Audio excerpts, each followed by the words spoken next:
So much brighter conditions following from the west through this afternoon, although always the risk of a few blustery showers. Temperature-wise, probably not far from where they should be at this time of year, but it will feel a little bit cooler than it has done over recent days. And we keep the clear skies into the first part of the night, but yet another weather front is waiting in the wings, and this one will gradually move in from the west through the early hours of Sunday morning, which is also, don't forget, when the clocks go back. So once again, it will be a very wet start to the day on Sunday morning, not dissimilar to Saturday, with some heavy downpours across western areas at first, and that band of rain once again gradually moving its way north and eastwards across the country. And again, there will be some brighter conditions following in from the west, but this time many more showers are likely, and some of those really will be heavy and quite likely thundery in places as well. So if you are planning to head out trick-or-treating on Sunday evening, do be prepared for some wet and windy weather, and certainly some showers are in the forecast. Now, as I mentioned, it remains unsettled right the way through the weekend and, in fact, into the start of next week, with further bands of rain heading our way as low pressure dominates the weather.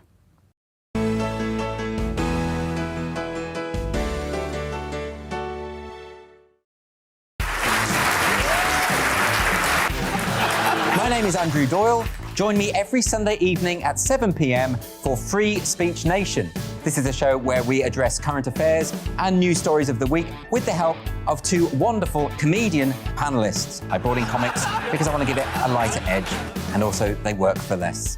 See you there.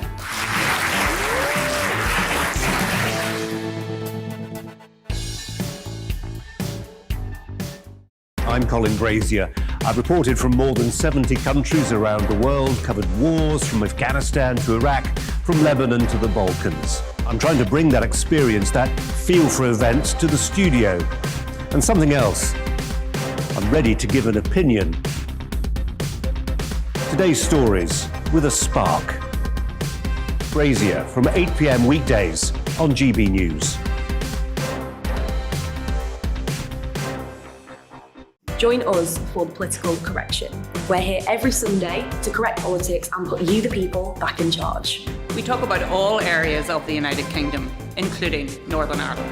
Our debate goes way beyond the Westminster Village. It's about the real country. It's about your opinion. So please, we want you to tell us what you think. This is the Political Correction. Every Sunday morning from 10 a.m. here on GB News.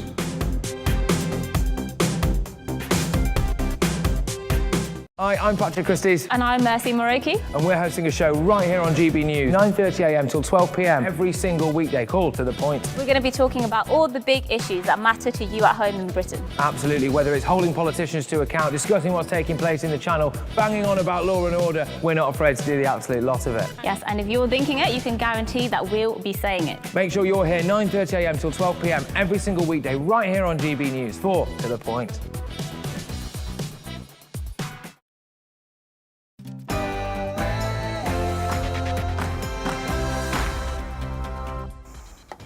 Good morning. It's Saturday, it's the 30th of October, and welcome to GB News. Coming up on Saturday Morning UK, we have a jam-packed 2-hour special for you, featuring a variety of stories ranging from this week's budget to the Beatles, plus our usual features including Saturday Jobs, Best of British, plus Tonya will be cooking us up a treat in the kitchen. But first, here's the news.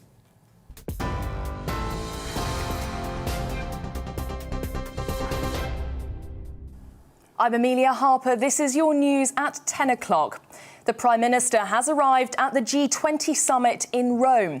Boris Johnson will urge world leaders to follow through on their commitments to cut carbon emissions.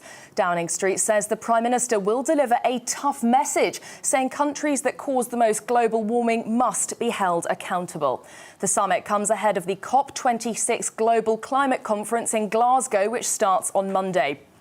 The French President Emmanuel Macron has accused the UK of risking its credibility amid a row over post-Brexit fishing rights. France is threatening to block British boats from its ports and tighten checks on vessels if a dispute over licences isn't resolved by Tuesday. Mr Macron spoke to the Financial Times ahead of the G20 summit. The UK says it may retaliate if France carries out its hardline stance. The fishing industry says it's already struggling. We're promised a lot of things and got very little, so we now have less fish to catch than we did while we're a member of Europe. You're right in many respects that a lot of the products we catch all goes across to the continent, to the high-end restaurants at top price. And as we move towards Christmas, people are depending on that price spike. But if there's no surety in getting that to market, the people that buy from you look for it elsewhere. Prince Andrew has unequivocally denied accusations that he sexually abused Virginia Giuffre when she was 17. In a document filed to a district court in the US, the Duke of York's lawyers said the allegations are baseless and were an attempt to achieve another payday. Miss Giuffre claims she was trafficked by convicted sex offender Jeffrey Epstein. Royal correspondent Ingrid Seward told GB News it's good the Duke is now addressing the claims. In a nutshell, what Andrew's lawyers are saying is that, she's decided to pick Andrew because he's very high profile. They still insist that he is totally innocent. And it's a very strong case that they've put, but we still don't know exactly what's going to happen. But this is quite positive, and at last they've actually said something. More than 1.6 million people will be invited for a coronavirus booster vaccine next week. NHS England says around 9.5 million booster invitations have already been sent out in England, and more than 6 million doses were administered in the first 6 weeks. Over half of eligible people over 50 and 2/3 of people aged over 80 have received the third dose. Meanwhile, there are new calls to end global vaccine inequality. Civil society groups have warned that failure to do so could prolong the pandemic. The People's Vaccine Alliance, a coalition of over 75 organisations, is urging world leaders to share vaccine technology. Campaigners say that only 3.1% of people in low-income countries have had at least one jab. Professor of Intellectual Property Law Duncan Matthews has told GB News that vaccine manufacturers and developing countries need to compromise. What the developing countries would like to see happen is for voluntary licenses to be granted by the vaccine manufacturers. And the proposal to set aside those IP rights, I think, is sort of the ultimate sanction. It's something that the developing countries can bring to the negotiating table and say, if you as the vaccine manufacturers don't allow us to make the vaccine in our own country, we will take away your intellectual property rights temporarily. An art graduate who lost the use of her hand for weeks after her drink was spiked says she still feels vulnerable 5 years on. Polly Sutherland, who was spiked on a night out when she was 19, says her complaints weren't taken seriously. The graduate, who has type 1 diabetes, says the drugs also affected her ability to walk because it damaged her blood sugar levels. Miss Sutherland says clubs should scan ID cards on entry to record who attends each night. I'll have the latest headlines for you in half an hour. Now it's back to Saturday Morning UK.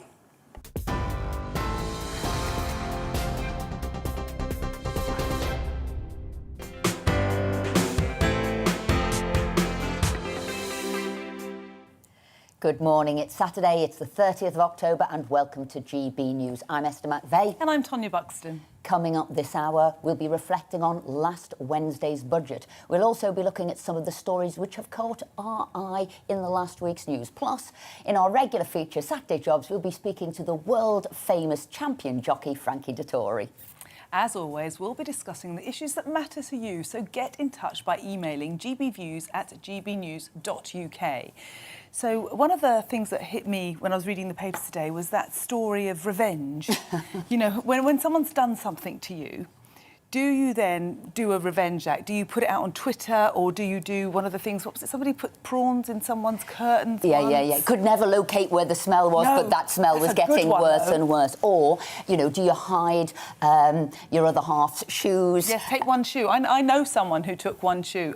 Somebody had a designer shoe. Revenge is a dish best served cold. So do you plot for a while and do it later? Do you cut the, I don't know, I've heard of arms out of shirts, legs out of trousers. One of the things I did to my brother, so this isn't a kind of lover's spat. It was my brother really got on my nerves once, and it was back in the in the 80s, and he had so many plugs in his room. So I went round and switch off the electricity and cut the plug wires to every single plug, so it took him hours to rewire it all. All I can say is, Tonya, I won't get on the wrong side of you. Lord knows, she'll probably hide my makeup bag or something ghastly like that. So we'd like your views on this. Yes, so you know where to send them to gbviews@gbnews.uk. Now, over the next couple of days, we will see world leaders descend on the city of Glasgow as they prepare to meet for what some are saying are crucial climate talks at the COP26 event. But before that kicks off on Monday, the likes of Australia's Scott Morrison, Canada's Justin Trudeau, Germany's Angela Merkel, and of course, our very own Boris Johnson, they will be sitting down with a long list of other PMs and presidents to discuss COVID-19 and the post-pandemic global recovery. Leaders will also turn their heads towards climate change ahead of COP26, and Boris will use the two-day event to urge other countries to honour their commitments to cut damaging carbon emissions. Now, if you're wondering what exactly the G20 is, well, it's a series of high-level international talks by the world's wealthiest nations, which takes place annually. In turn, each nation gets to host the talks, and this year's, it's Italy in the driving seat. So, last night, a string of presidential planes touched down in Rome, and our very own political editor, Darren McCaffrey, is live in Rome this morning and joins us now. Hi, Darren. Hello, good morning. Good morning. And so what is happening there now? Have all the leaders arrived? Has it started yet? Yeah, indeed. So just give a sense of where you are, where we are, I should say. We're inside the media centre here at the conference, the G20, as you say. In the last hour or so, pretty much all the leaders have now arrived, as you say, from everyone from Justin Trudeau to Joe Biden to Emmanuel Macron, through, of course, to Boris Johnson. And very much the top issue on the agenda throughout this G20 is going to be COP26 and climate change. It's almost a precursor in many ways to that climate change conference in Glasgow, which starts officially on Monday. And the big question is, what are they going to agree on? Because in many ways, obviously, many of the targets that have been set on climate change when it comes to trying to tackle it are in 10, 20, 30, 40 years' time, particularly trying to get carbon neutral, maybe by 2050, as some countries have pledged to do. But I think there's a focus here from Boris Johnson, who's trying to corral world leaders essentially to do more, is what he wants to see as action quicker, that things will happen in the next decade or in the years to come, rather than putting things off for decades to go. Now, you may ask, is this as serious as it all seems? And the Prime Minister has been asked quite a lot about this in the last day or so, and he suggests it is. He says that his kind of road to Damascus moment, as he puts it, was when he called in scientists, climate change scientists, pretty early on into Downing Street when he became Prime Minister. And he said he was kind of taken aback by the real potential damage that significant climate change could cause globally, talking today in Rome about the fall of civilization if we don't do anything about it. And that is why he feels that COP26 is this key moment, he argues, for countries to step up and to genuinely commit to reducing their carbon emissions.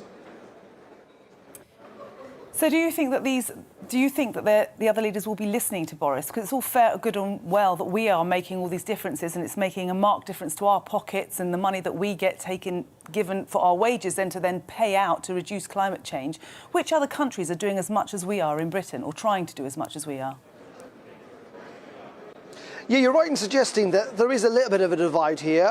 Let's remember that actually lots of world leaders are on the same page as this, as Boris Johnson, whether that's the French president or indeed Joe Biden, Angela Merkel and others, do support what the Prime Minister's trying to do. They have all set various targets of trying to get carbon neutral, though, to be fair to the British government, Britain is actually world leading in this in terms of the commitments and indeed our use of renewable energy.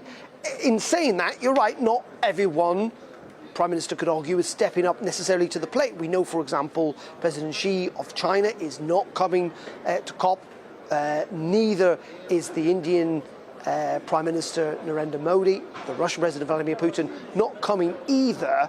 And is it possible to actually strike a significant deal in Glasgow if you've got some of the world's largest emitters not turning up? Now, that does not mean that they're not doing anything. They do also recognise that this is a serious challenge, and China in particular would suggest it is doing things, particularly when it comes to coal and its reliance on that.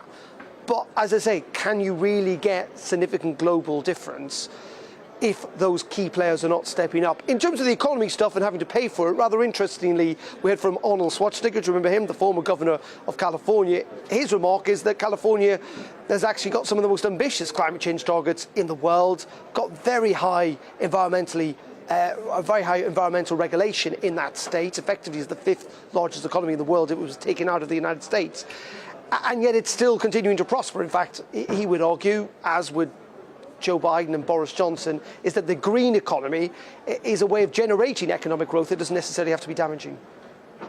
Darren, thank you very much indeed for joining us this morning from Rome. I know we'll be back to get the latest news from you later on. But now, economists have warned that millions of people will be worse off due to rising costs and tax increases as the Chancellor's budget continues to come under intense scrutiny. The Institute for Fiscal Studies said the poorest face real pain and middle earners will lose out. Rishi Sunak has claimed it was a strategy to usher in a new age of optimism. But the leading economic think tank warned the public that it may not get much of that feel-good factor.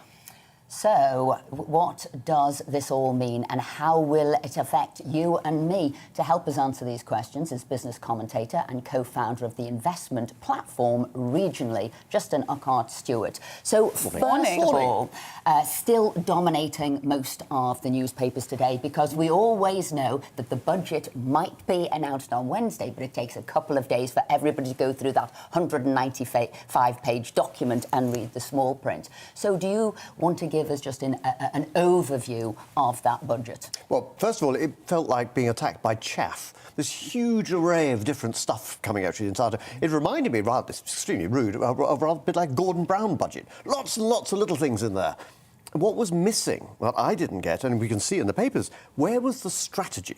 Where's the really longer-term strategy for key elements in terms of smaller businesses? Remember, smaller businesses are the areas where actually we employ most people, and actually that's where a good element of taxation comes from. The development to allow them to increase, to get more investment, give them the confidence to go ahead. Things like the business rates as well. There was some mucking around with that, but not a promise to really address the fundamental issue. This was an analogue tax in a digital age. We're looking at online sales taxes and things like that. Missed that opportunity completely. So what you did see with the business rates, because obviously there was a lot of campaigning prior to, we've seen support for this year, as you say, $7 billion in total when you look at all of the different packages there. But like you said, what is the long-term online sales tax? How do we get the sort of a fairness between high street and online? Yep. And that's what you felt was missing, long-term sort of strategy. But we also know it's the biggest tax burden on the country now since the 1970s, so tax is up. Yes, and tax isn't going to be going down anytime soon.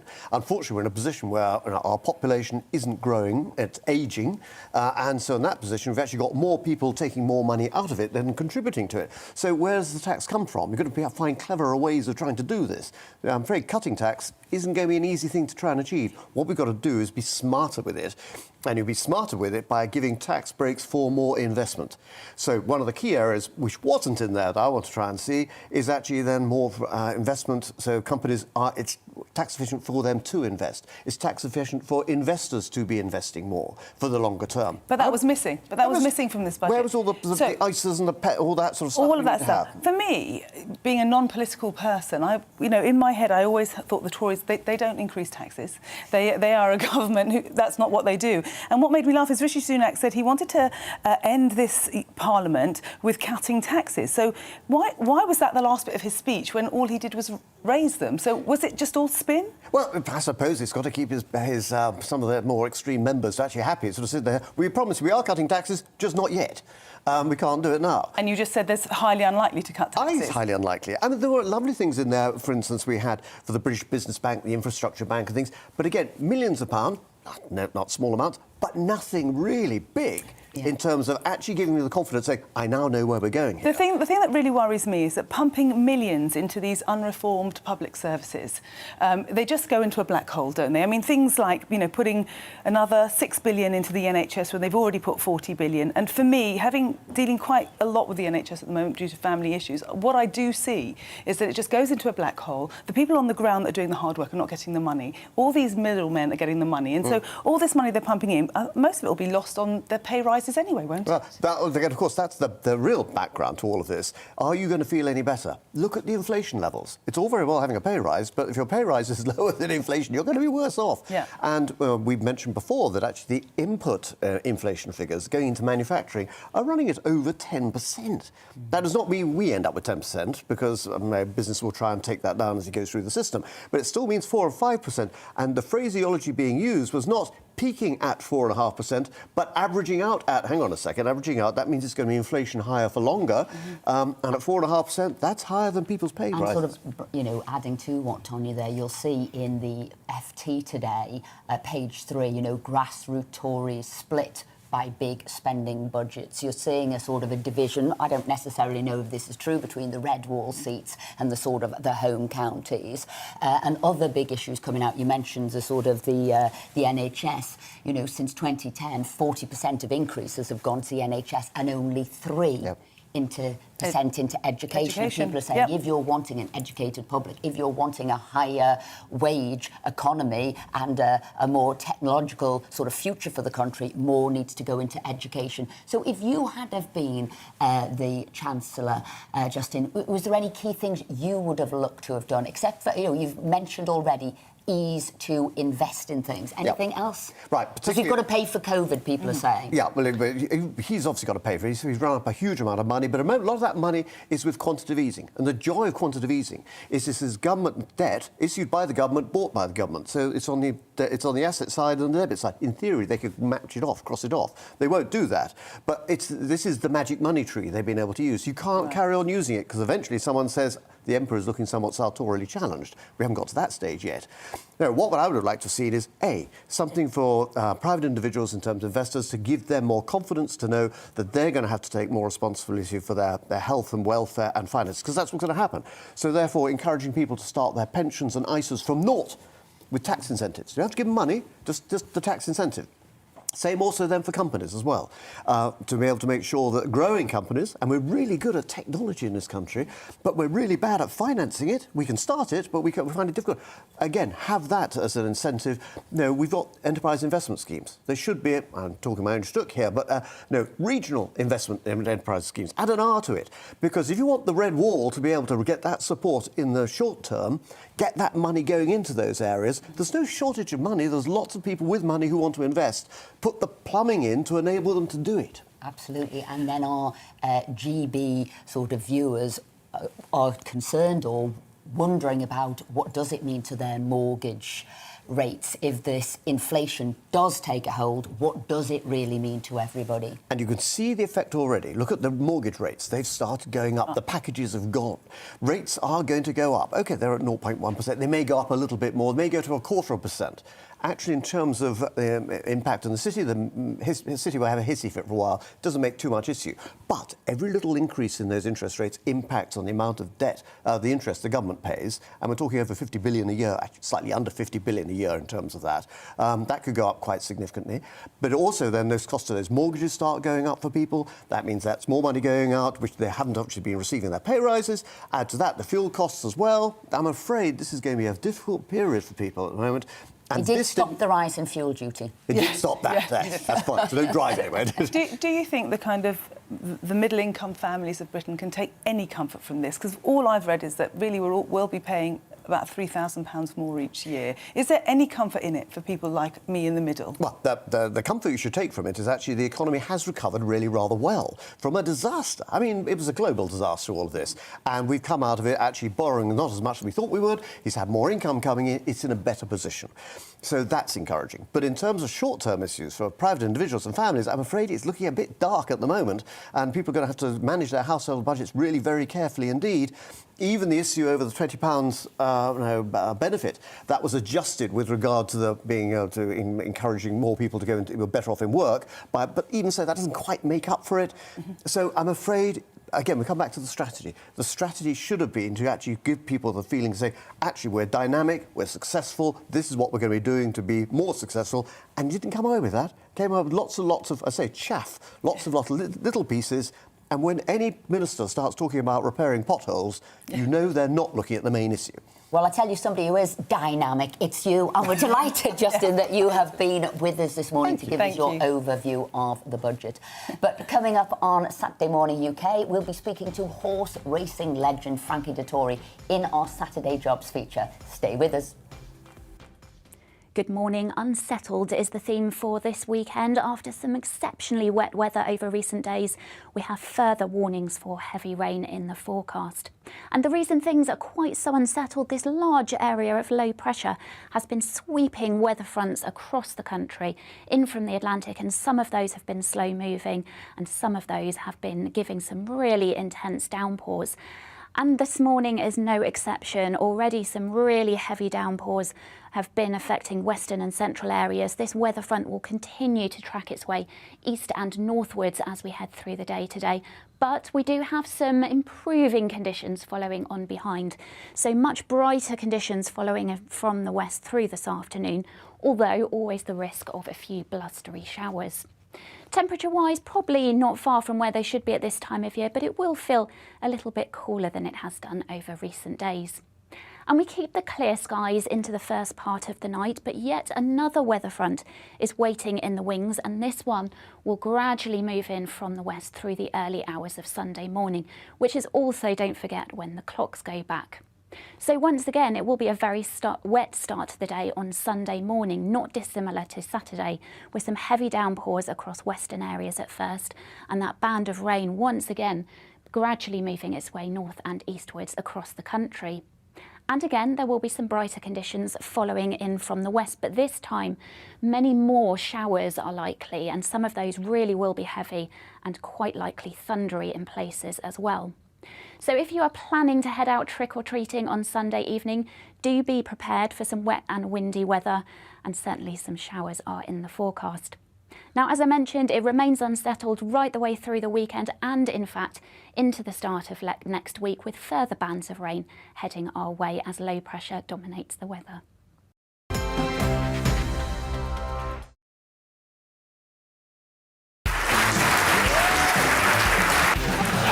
My name is Andrew Doyle. Join me every Sunday evening at 7 p.m. for Free Speech Nation.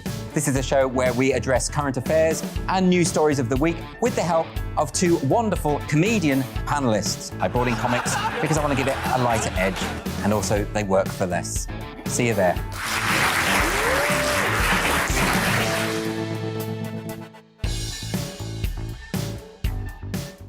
I'm Colin Brazier. I've reported from more than 70 countries around the world, covered wars from Afghanistan to Iraq, from Lebanon to the Balkans. I'm trying to bring that experience, that feel for events, to the studio. And something else, I'm ready to give an opinion. Today's stories with a spark. Brazier from 8 p.m. weekdays on GB News. Join us for the political correction. We're here every Sunday to correct politics and put you, the people, back in charge. We talk about all areas of the United Kingdom, including Northern Ireland. Our debate goes way beyond the Westminster Village. It's about the real country. It's about your opinion. So please, we want you to tell us what you think. This is the political correction. Every Sunday morning from 10 a.m. here on GBNews.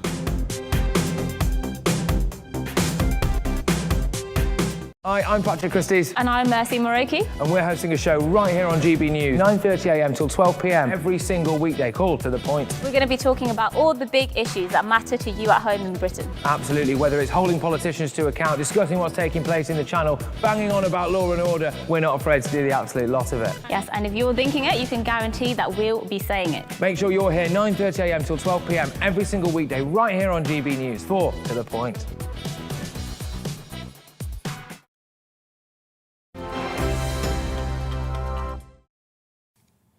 Welcome back. So we've been talking about revenge. We're going to be talking about revenge. Have you had it done to you? Have you done any acts of revenge? We're dying to hear about it. So please do let us know. It's gbviews@gbnews.uk. Tonya was particularly cruel to her brother. I was. I mean, But he was mean to you. You know, the thing is, though, what I've realised is, like you said, revenge is a dish best served cold.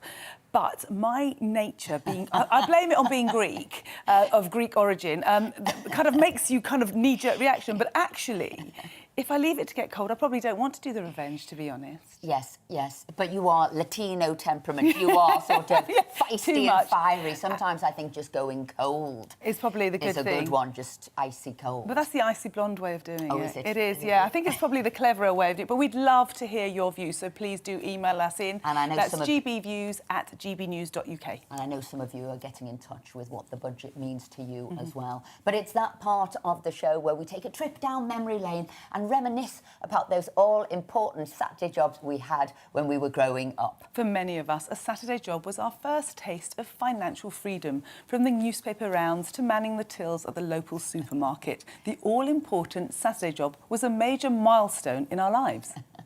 So joining us now to talk about his job, his Saturday job and early jobs, is horse racing legend Frankie Dettori. Amazing. Good morning. For you to join us this. Hi. Now, I have to say, with your dad being Italy's champion jockey and your mum being a circus trapeze artist who could stand on two horses while they were trotting, were you ever going to do anything other than be in the racing world? And what were your first jobs? Well, I'll be honest, when I was a child, I wanted to be a footballer, but one summer holidays, all my teammates grew a foot and I didn't. So I had to go to plan B and stick with the racing. And what did you do, though, as it's a tough world, is the racing world. So what were your early jobs? What were your Saturday jobs? And what was was the payment for the hours that you put in? So well, basically, on the Saturdays, I used to, as maybe 11 or 12-year-old, I used to go to the stable and I started like that. And then I progressed into doing it in the summer months. And before I knew, at 14, I decided to leave school. And, well, I didn't decide to leave school. My parents sent me to England, and the rest is history, really. Here I am, 36 years in this country, and, it's been a very successful time. Your dad sending you away as a sort of an early teenager to sort of say, at 14. Here's some lira in your pocket, go and sort your life out. Is that tough love to the extreme? Why did he do that and how did you cope? Well, I'll be honest with you, there's something that I still argue with him. I couldn't do it to my children. But, there was the old-fashioned. There were much tougher parents before, and look, I can't complain. He's done me the world of good, but putting the role with my children, I'm not kind of brave enough to do the same thing. But we are a different generation. I think that's very much the case. I feel exactly the same when it comes to my children. My parents were hardcore. I think it was that kind of like that immigrant generation. They were, you know, they were tough, weren't they? I couldn't do it to my children. But some of the things that, because of what your parents did, I mean, I can't believe this. By the end of the 2017 season, you had ridden more than 3,000 winners in Great Britain, over 750 more than the next active jockey. I mean, you really are a superstar. When I was telling people that we would be speaking to you today, they were going crazy about you. And I just think that, are you happy that your dad did that to you now? In hindsight, have you forgiven him? Look, I'll be honest. Look, I've had an amazing career, and everything I've done is up to because of him, really. But it was tough. I was 14. I didn't speak any English. The culture was different. The weather was rubbish. The food was disgusting, and I believe, all of that put together. So it wasn't all plain sailing. But yeah, eventually, I basically like a non-swimmer. They threw me in the deep end, and I had to learn how to swim quick, and otherwise I would drown. And yeah, it was tough times, but also it made me grow up very quickly. Yeah, and one other thing, sorry, can I just ask, because when you just talked about food, I have to say that you then decided to go and do Frankie's Italian Bar and Grill with Marco Pierre White. So what made you go into my world? That's my world, is food. Tell me what made you decide to do that. Well, Marco's mum, she's Italian, and so we got a bit of connection like that. And he wanted to do a kind of an Italian family brasserie stroke pizzeria. So we embarked in this venture called Frankie's, and it was a lot of fun for 10 years. And yeah, it was quite funny because we jockeys, we're not allowed to eat that much, and to have my own restaurant was a bit. It was crazy. Yeah, a bit different anyway. Frankie, look, you've had an incredible life. There's been ups, there's been downs, there's been plane crashes, there's been, stopping, having to race for a while. But you've got a book now coming out called A Leap of Faith. I believe you wrote it over lockdown because you had a bit of time to yourself, and I think your wife calls you easily bored, impatient and crotchety. But can you tell us what you've managed to get into your book? Those were the kind words. I think she's got a lot more words than that. So tell us about your book. I must say, look, I've had a very colourful life, a roller coaster ride, ups and downs, and I had time to reflect on it. And writing as a 50-year-old is completely different than writing when you're 30. I'm not ashamed of the things I've done. Of course, I'm ashamed of the things I've done, but they're past. People either take it or leave it, and I wanted to really go and touch through those points, and I've been through it, and there is something in there that people can relate to. Look, I had strict parents.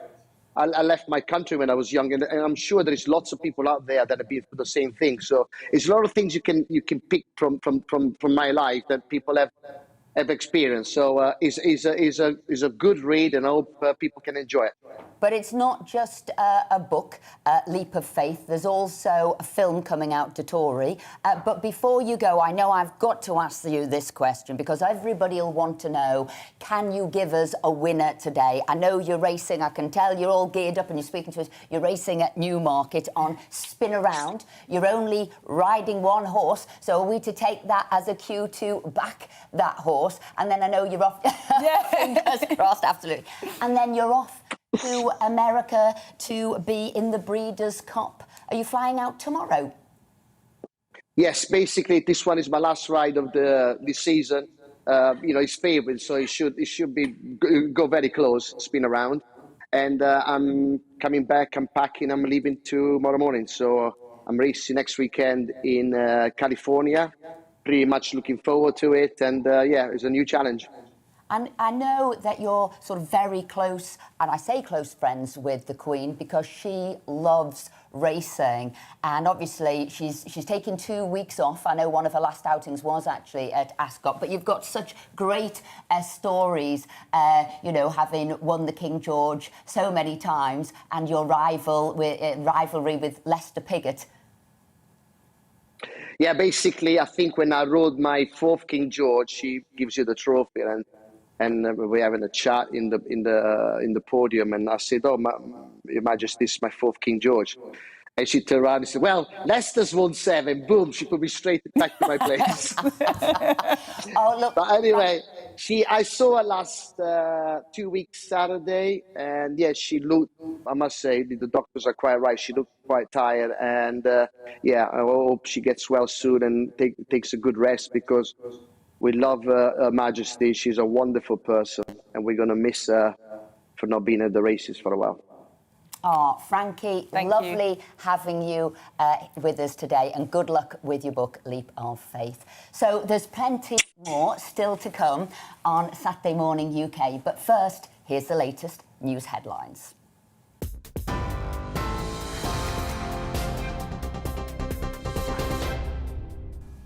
I'm Amelia Harper. Here are the latest headlines. The Prime Minister, Boris Johnson, has arrived at the G20 summit in Rome, where he'll urge world leaders to follow through on their commitments to cut carbon emissions. The Prime Minister will deliver a tough message, saying countries that cause the most global warming must be held accountable. The French President, Emmanuel Macron, has accused the UK of risking its credibility amid a row over post-Brexit fishing rights. He spoke to the Financial Times ahead of the G20 summit. France is threatening to block British boats from its ports and tighten checks on vessels if a dispute over licences isn't resolved by Tuesday. The UK says it may retaliate if France carries out its hardline stance. Prince Andrew has unequivocally denied accusations that he sexually abused Virginia Giuffre when she was 17. In a document filed to a district court in the US, the Duke of York's lawyers said the allegations are baseless and were an attempt to achieve another payday. More than 1.6 million people will be invited for coronavirus booster vaccine next week. NHS England says around 9.5 million booster invitations have already been sent out in England, and more than 6 million doses were administered in the first 6 weeks. You're up to date. I'll be back with more news at the top of the hour.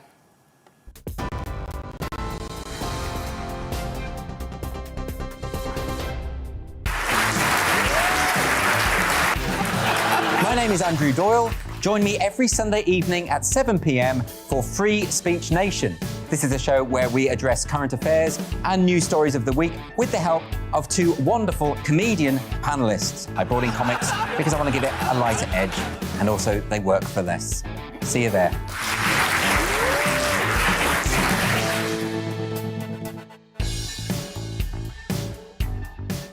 I'm Colin Brazier. I've reported from more than 70 countries around the world, covered wars from Afghanistan to Iraq, from Lebanon to the Balkans. I'm trying to bring that experience, that feel for events, to the studio. And something else, I'm ready to give an opinion. Today's stories with a spark. Brazier from 8 p.m. weekdays on GB News. Join us for the political correction. We're here every Sunday to correct politics and put you, the people, back in charge. We talk about all areas of the United Kingdom, including Northern Ireland. Our debate goes way beyond the Westminster Village. It's about the real country. It's about your opinion. So please, we want you to tell us what you think. This is the political correction. Every Sunday morning from 10 a.m. here on GB News.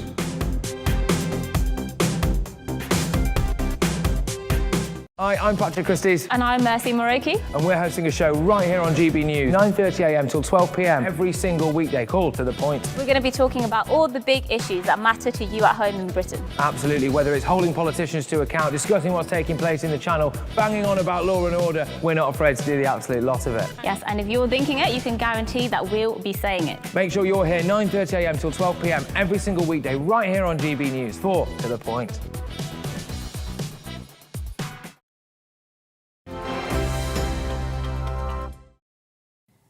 Welcome back. Earlier this month, Tonya and I spoke with the Labour MP Carolyn Harris about her private members' bill, where she pledged a menopause revolution to ensure that HRT would be exempt from prescription charges in England like they are in Wales and Scotland. Yesterday, campaigners celebrated the government's pledge that the cost of repeat prescriptions for HRT will be significantly reduced. MPs and TV personalities, including Davina McCall, Penny Lancaster, Mariella Frostrup and our very own Esther McVeigh, were among the crowd in Parliament Square cheering the news. Caroline Harris withdrew her bill following assurances from the government that it would be discussed and taken further. Yeah, that HRT prescription charges significantly reduced, and also a task force will be set up, because one of the main things people were talking about was the sort of lack of knowledge about the menopause, and equally Carolyn's own story is a very sad story. They thought she had depression. They put her on antidepressants rather than knowing that she was going through the menopause. And then, look, you know, here's all the MPs, male and female MPs, were supporting this bill because although it affects 51% of the population, all the husbands, sons, what have you say, but it affects us as well as women. It affects absolutely everybody. But a wrong diagnosis and put on depression, you know, drugs for depression for over 10 years is what happened to Caroline. She's having to wean herself off antidepressants now when it was nothing to do with that, which is awful. But what I liked is we've got a little clip of you here complimenting her and thanking her for her bill. So can we have a little look at that? I certainly will. I too would like to congratulate the Honourable Member for Swansea East for bringing this to the House, and in the constructive, positive and enthusiastic way that she's pursued it, not just in the House but actually outside the House too. And the point she raises there about the stigma that was attached to the menopause, that women of a certain age are maybe past their prime, and absolutely not. People need to know that women's life actually might begin at 50. So thank you for what you've done. There was lots of cheers there when I'm going to give you a little gift, because this is what people were waving in Parliament during the menopause revolution. And you saw Davina McCall, you saw Marielle Frostrup, you saw Penny Lancaster, and they said, look, this isn't political. This is about, they said, making women wonderful again. And there's Davina McCall, who came into the House. But all credit to Carolyn, again, who came on this programme, and you were asking lots of questions. I was, and you know, for me, it is now the revolution for women. Because what happened, especially within the older women's generation, like my mothers, my older aunts, people like that, they were just called crazy. They were just called crazy. That's what happened to them. Nobody looked into their hormones. Nobody looked into, is there other reasons? They were just called that they became haggish, that they became, because the thing is, there's a lot to do with anger management as well when it comes to HRT and your hormones being out of balance. You know, it's compared to being, you know, having your blood sugar reduced completely. Those are the same feelings. So if a man wants to think, what's it feel like when you're going through menopause? Think about when you haven't eaten for a while or you're starving and you get that hangry feeling. That's what a woman has to go through. So now at least it's been brought into the forefront. People can discuss it more and understand it more. Yes, and that's what she did. So it was a good day in Parliament yesterday, a big celebration. And also this week there was another celebration. Sir David Amos's dog, Vivian, was named Westminster Dog of the Year. The 3-year-old French bulldog had been entered into the annual competition before the Conservative MP was horrendously killed. And he put it in earlier this month. There's Vivian. Oh, look at her. Wonderful, wonderful news that she won. Prime Minister Boris Johnson said Sir Amos would have been very proud. He had entered the competition more than a dozen times, having previously entered with his rescue dogs, Lily and Bo. And Sir David described himself on his website as a great animal lover, something that was reflected in his record in Parliament.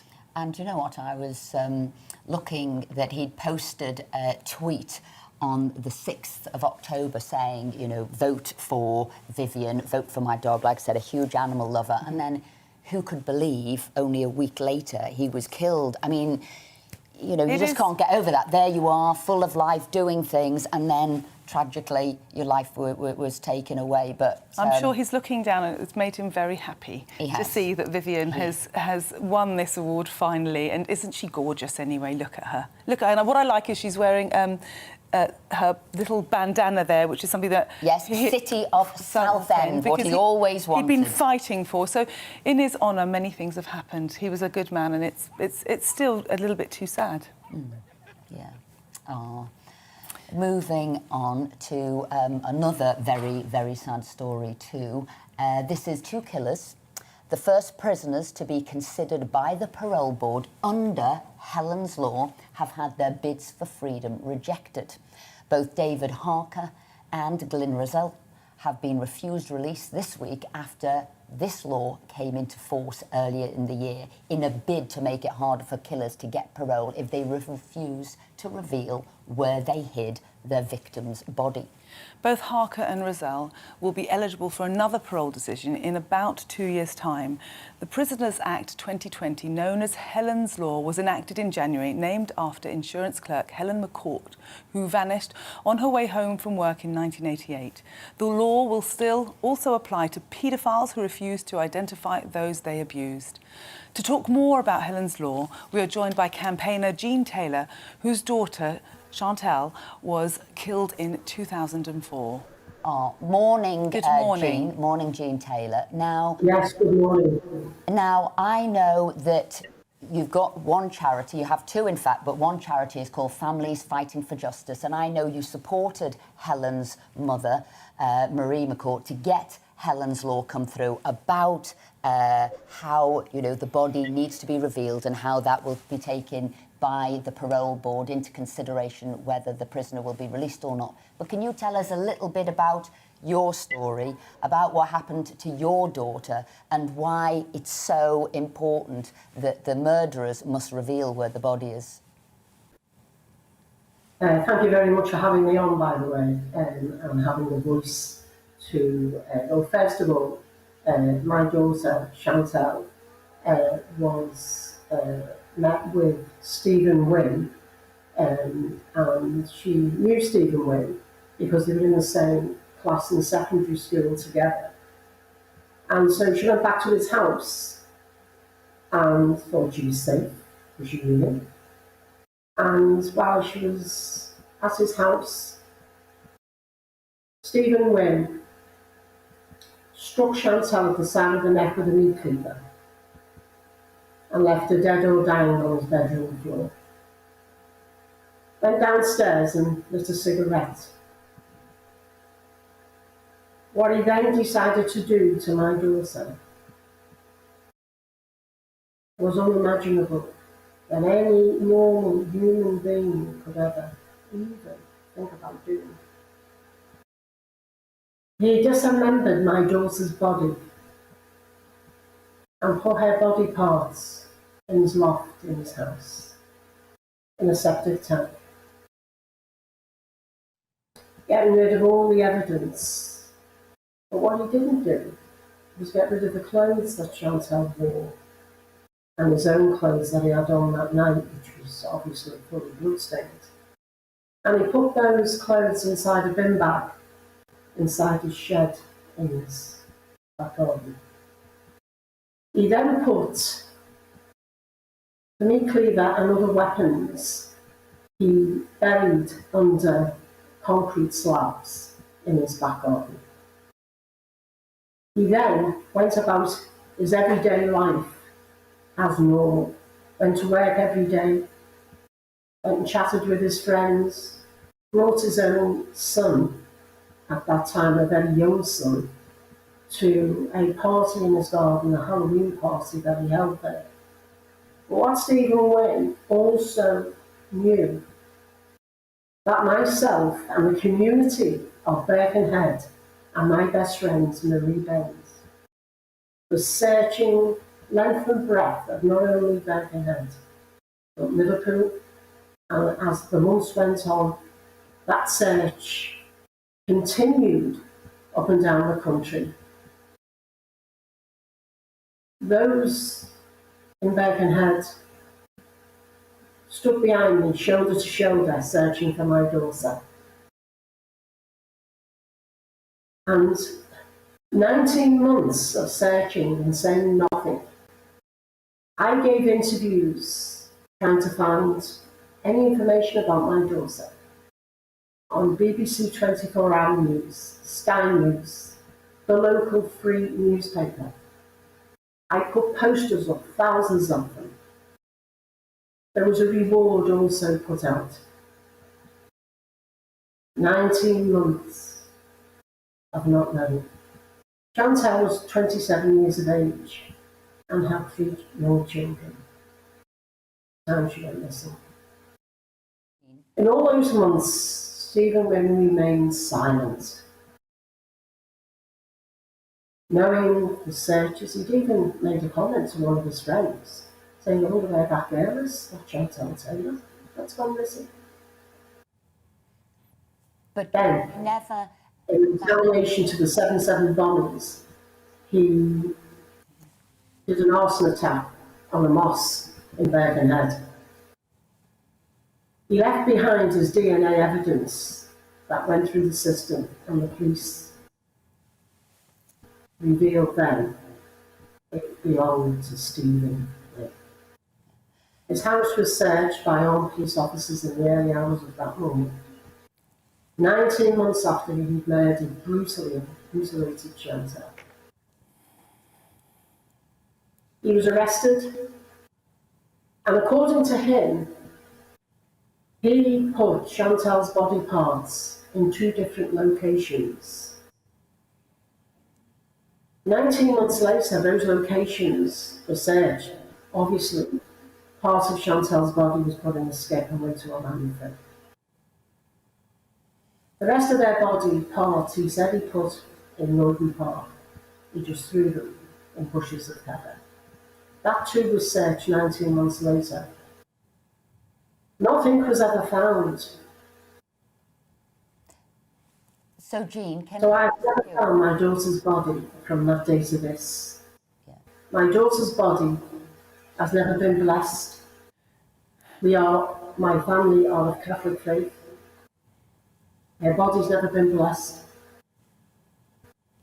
Then Emmanuel Macron approached me and thought it would be a good idea to have a Helen's Law.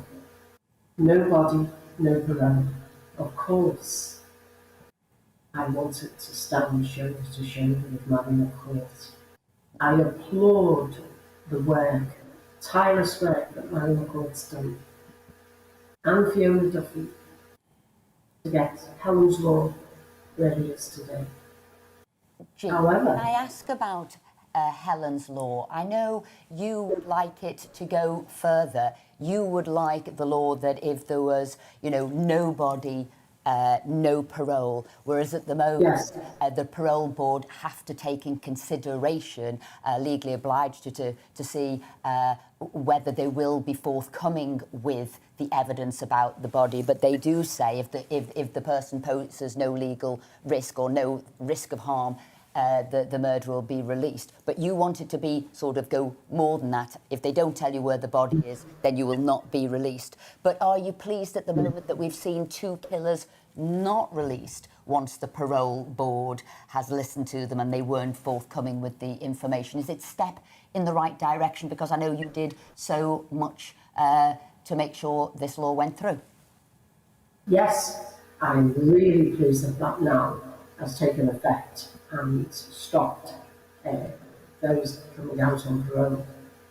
However, what about when the likes of Stephen Wynne and killers like him go in front of the parole board and they can say, well, I told you where I put the victim's body or the body parts. It isn't my fault that you didn't find them.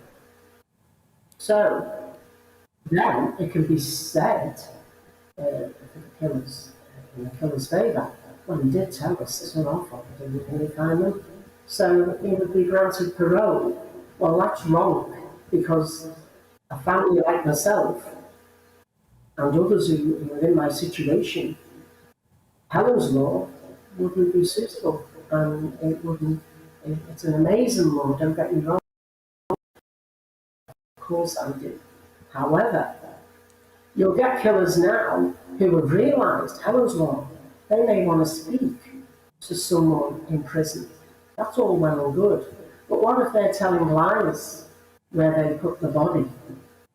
I strongly believe now this must be added or in some way included somewhere, that if there is no body found, then there's no parole. Because the killer has concealed the body, knowing and not wanting it to be found. And are they telling us the truth? So therefore, I strongly believe that there is something else that killers like Stephen Wynn, who knew quite well what he was doing when he did what he did. Is he telling us the truth? Did he put some of Chantal's body parts in that skip? Did he put some of, I mean, he said he jogged 5 miles to Royden Park in his house with a rucksack on his back, when Birkenhead Park was 2 miles from his house. Why go to Royden Park? Gina, I mean, I'm in awe of you because your family have suffered so much with Chantal's murder. But I just wanted to quickly mention the other charity that you've been working with or you set up called Ollie's Children's Charity because of the chat that you had with your grandson Joseph. And I love it. It's called Ollie's, not after someone called Ollie, but Our Lost Love Years, which I think is a beautiful name for a charity. Tell us a little bit about how that charity came about. Well, as Esther said, and I've known Esther now for many years, and I was actually going to London on the morning when this conversation took place. And at that time, Joseph was in secondary school. And he said, I said, well, you know where I'm going, Joseph, and, you know, family's fighting for justice. And he said, where do the children go now? I said, what do you mean? He said, where did they go? Where did they go? Have they got a group? You should have a group of children. I said, well, you can talk to me, Joseph. He said, not always, no. Because you're already sad, so I don't want you to feel more sadder than what you are. I said, when I come back from London, you and I will talk. And we sat round the table, and Joseph and I had a conversation. And his words were, when he lost his mum, that love of loss will last for years. Our lost love years spelled Ollie. And so, from that day, Ollie was formed. Oh, I want to say... all the victims' children's family, who's got children in victims' families. But then one day when we were in Kirkdale, actually, in Liverpool, picking up a young boy who'd lost someone to murder, there was another young boy alongside him who hadn't lost anybody to murder, but wanted to come along on the day trip out. So we included him. So now, Ollie also supports children spread across Merseyside who live in deprivation, and they don't really go out of their communities. So now, having children making friends with other children in Ollie, who has lost a loved one to a homicide, will realise and remember the friends they had in Ollie and how hurt they were and how they comforted. I'm going to have to draw this interview to a close because we've got to get to the break and what have you. But what I want to say is you are an absolutely inspirational woman. Your life should be turned into a film, not only for what you do for other people who've suffered with people being murdered, but also now through Ollie, what you do for the children of, you know, parents who've been murdered and obviously people in deprived areas. Thank you very much indeed for being with us this morning. Thank you for having me. You're watching GB News. Plenty more still to come, including I'll be talking to Richard Ratcliffe, the husband of detained British Iranian aid worker Nazanin Zaghari Ratcliffe, who began a hunger strike on Sunday. So do stay with us.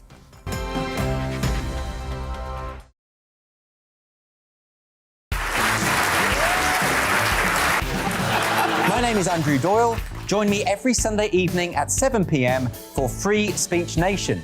This is a show where we address current affairs and news stories of the week with the help of two wonderful comedian panellists. I brought in comics because I want to give it a lighter edge, and also they work for less. See you there.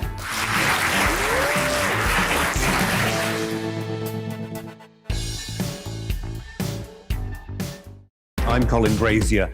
I've reported from more than 70 countries around the world, covered wars from Afghanistan to Iraq, from Lebanon to the Balkans. I'm trying to bring that experience, that feel for events, to the studio. And something else, I'm ready to give an opinion.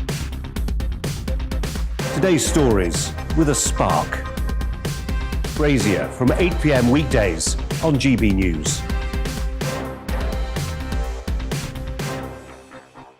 Join us for political correction.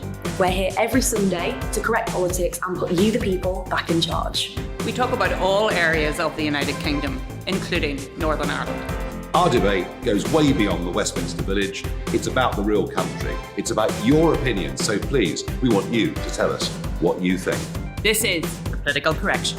Every Sunday morning from 10 a.m. here on GBNews.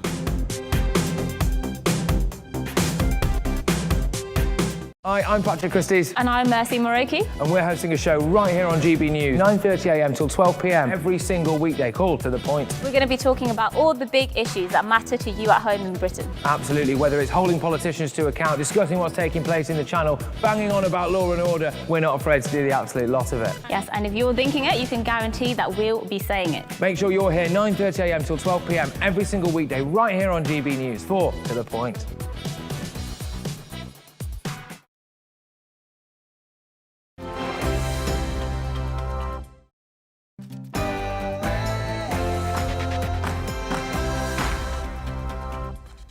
Good morning. It's Saturday the 30th of October and welcome to GB News. We have plenty coming up, including Best of British and Tonya's Treats. But here's the news.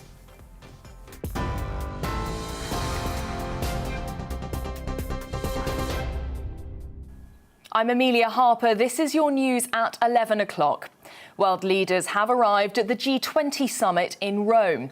Boris Johnson will urge leaders to follow through on their commitments to cut carbon emissions. The Prime Minister will say that countries causing the most global warming must be held accountable. The summit comes ahead of the COP26 conference in Glasgow, which starts on Monday. One thing we've got to achieve is to ensure that we keep alive the prospect of restricting the growth in the temperature of our planet to 1.5 degrees by the end of the century. That's what it's all about. If we can do that, then we stop the prospect of so much desertification. We stop the prospect of the huge geopolitical consequences of climate change. The French President Emmanuel Macron has accused the UK of risking its credibility amid a row over post-Brexit fishing rights. France is threatening to block British boats from its ports and tighten checks on vessels if a dispute over licences isn't resolved by Tuesday. Mr Macron spoke to the Financial Times ahead of the G20 summit. The UK has warned it may retaliate if France carries out its hardline stance. The fishing industry says it's already struggling. We were promised a lot of things and got very little. So we now have less fish to catch than we did while we were a member of Europe. You're right in many respects that a lot of the products we catch all goes across to the continent, to the high-end restaurants at top price. And as we move towards Christmas, people are depending on that price spike. But if there's no surety in getting that to market, the people that buy from you look for it elsewhere. Prince Andrew has unequivocally denied accusations that he sexually abused Virginia Giuffre when she was 17. In a document filed to a district court in the US, the Duke of York's lawyers said the allegations are baseless and were an attempt to achieve another payday. Miss Giuffre claims she was trafficked by convicted sex offender Jeffrey Epstein. Royal correspondent Ingrid Seward told GB News it's good now that the Duke is addressing the claims. In a nutshell, what Andrew's lawyers are saying is that, she's decided to pick Andrew because he's very high profile. They still insist that he is totally innocent. And it's a very strong case that they've put, but we still don't know exactly what's going to happen. But this is quite positive, and at last they've actually said something. An art graduate who lost the use of her hand for weeks after her drink was spiked says she still feels vulnerable 5 years on. Polly Sutherland, who has type 1 diabetes, says the drugs also affected her ability to walk because it damaged her blood sugar levels. She believes clubs should scan ID cards to keep a record of who enters. Miss Sutherland says she was let down by GPs. I went to them saying, I think, from what's going on, I think I've been spiked. It was almost like a sort of raise their eyebrows, kind of like, oh yeah, sort of almost accusing me of just kind of taking drugs and now trying to sort of get out of it somehow, or making excuses or whatever. So yeah, I felt very sort of let down. More than 1.6 million people will be invited for a coronavirus booster vaccine next week. NHS England says around 9.5 million booster invitations have already been sent out in England, and more than 6 million doses were administered in the first 6 weeks. Over half of eligible people aged over 50 and over 2/3 of people over 80 have received their third dose. Meanwhile, there are new calls to end global vaccine inequality. Civil society groups have warned that failure to do so could prolong the pandemic. The People's Vaccine Alliance, a coalition of over 75 organisations, is urging world leaders to share vaccine technology. Campaigners say that only 3.1% of people in low-income countries have had at least one jab. You're right up to date. I'll be back with the latest headlines in half an hour. Now let's return to Saturday Morning UK.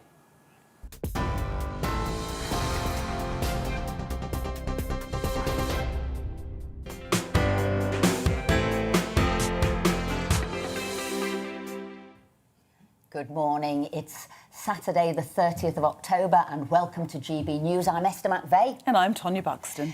Coming up this hour, we'll have an exclusive interview with the Prime Minister Boris Johnson, and in our Best of British feature, we'll be talking dog fashion. Plus, later in the show, Tonya will be cooking up a treat in the kitchen. I will. As always, we'll be discussing the issues that matter to you, so get in touch by emailing gbviews@gbnews.uk. So we want to know a little bit more about what your thoughts are on the budget. We want to know whether you've done any acts of revenge or any acts of revenge have been done to you, so please do let us know those. So we were saying your thoughts on the budget then, Esther, a little bit of thinking now. As a Tory MP, what are your thoughts? Well, you know, I think it's coming out in all the papers. We've got what grassroots Tories are saying here in the FT, page 3. You've got it on the front and throughout the papers. You know, they are, you know, this is the biggest tax rise in sort of 70 years.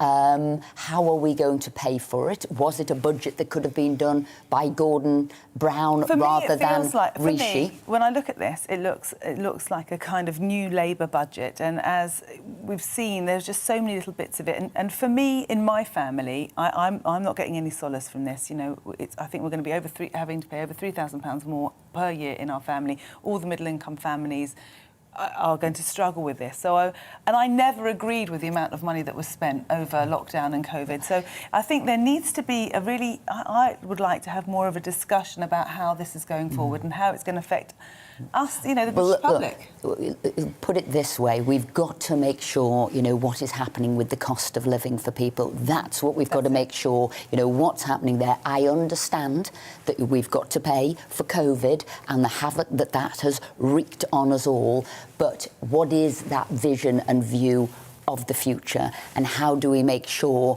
that inflation doesn't go rampant, mortgage costs don't go up? So I am a low-tax, small-state Conservative, but we all know we've got to sort out COVID and move on.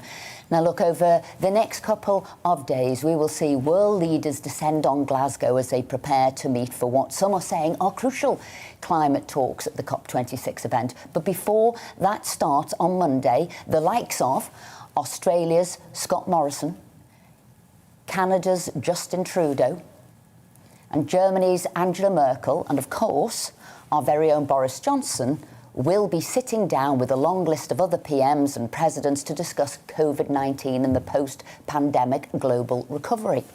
Leaders will also turn their heads towards climate change ahead of COP26, and Boris Johnson will use the two-day event to urge other countries to honour their commitments to cut damaging carbon emissions.